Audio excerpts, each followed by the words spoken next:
told my children, go and read whatever you want to read. When you come back, you come to the pulpit.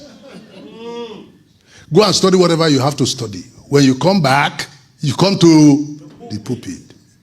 Because when I was proposing marriage to your mother, it was part of the proposal. Can you marry a man of God? So I don't want a situation where somebody will be coming to tell me later that you are the one God called.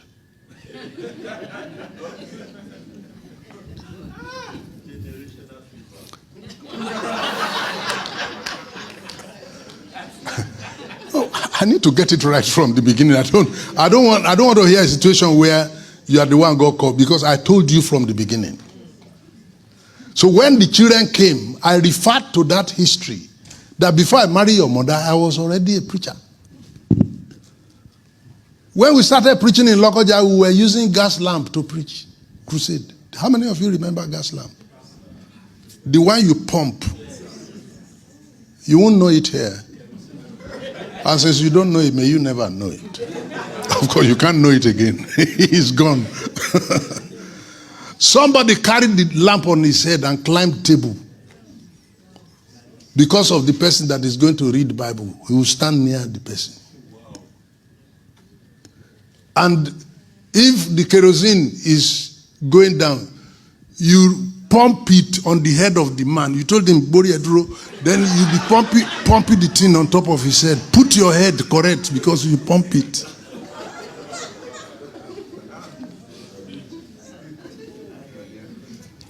And one day, the kerosene was reducing and the light of the lamp was going down. Then we sent a brother to please run to the other place where they sell kerosene and buy kerosene. He didn't come on time. He got there, they said the woman went out, but he didn't go far, so the brother stayed for the woman to arrive and bring kerosene. Meanwhile, the light was going down. And the brother just looked around in the days of Omiye and saw a bottle of water and thought it was kerosene. So he poured it, quickly cocked it and pumped it, and the light with water.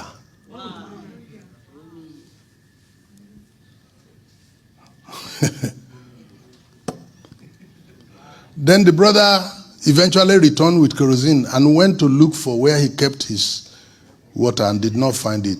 The first thing he asked, he said, who took this water from here? Then somebody said, we thought it was kerosene and we poured it. Then he started to argue. You thought it was kerosene. You can't smell. You don't know the difference between water and kerosene. What's wrong with you? That one said, don't talk to me like that. Am I your mate? Then he answered, this is how you used to do.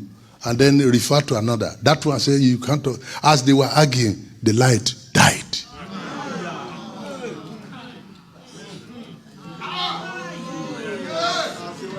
Are you able to get a message? As they argued, the light died. In our presence. And when they put water in it, the light was shining. We have seen things that we put water in a place where kerosene was and the light was shining. But when they were arguing,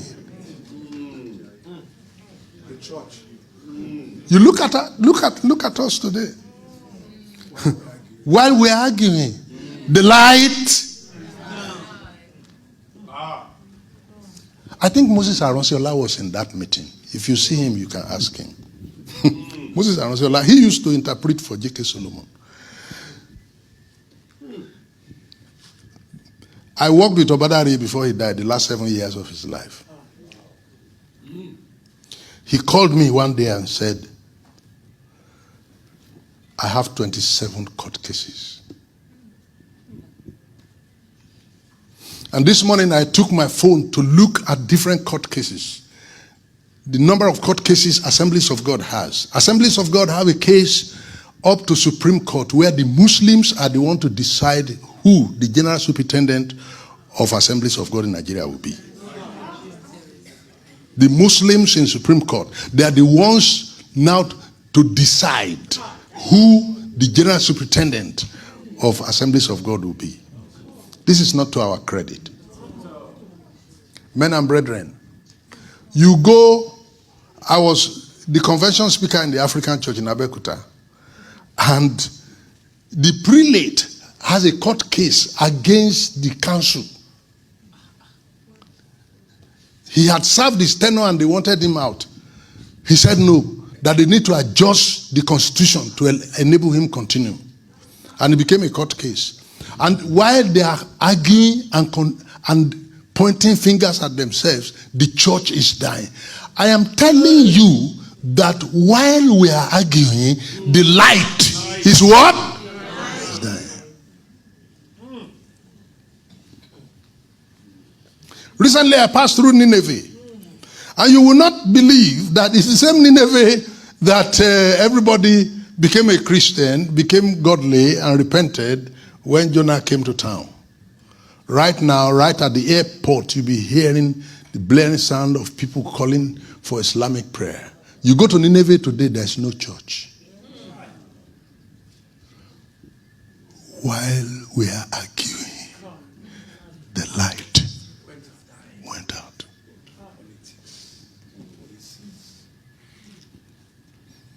You are supposed to know that the president of North America, Libya, they were Christians. Mauritania, Morocco, they were all Christians. The whole country were 100% Christians. Turkey, Constantinople, they were all Christians, 100%. But when we came to a point when we were arguing about Holy Communion, we are arguing about baptism, we are arguing about the sacraments, the light. Meanwhile, the darkness we met on ground is still there. And they are multiplying their own intensity. But our own light, even if it were a candlelight, if only we were able to even sustain that, light is light. But even our light, so small, is going out. And what we have now is relics of Christianity and the history of its practice. Relics. And that's what we are announcing and priding ourselves in. Recently, a former vice chancellor had been awarded the license to start Ifa University in Nigeria. Abi? Some of you know it. Yeah. Bola Abimbola. One day Abimbola. He was the former vice chancellor of Ife. He took his professorial dissertation on Ifa.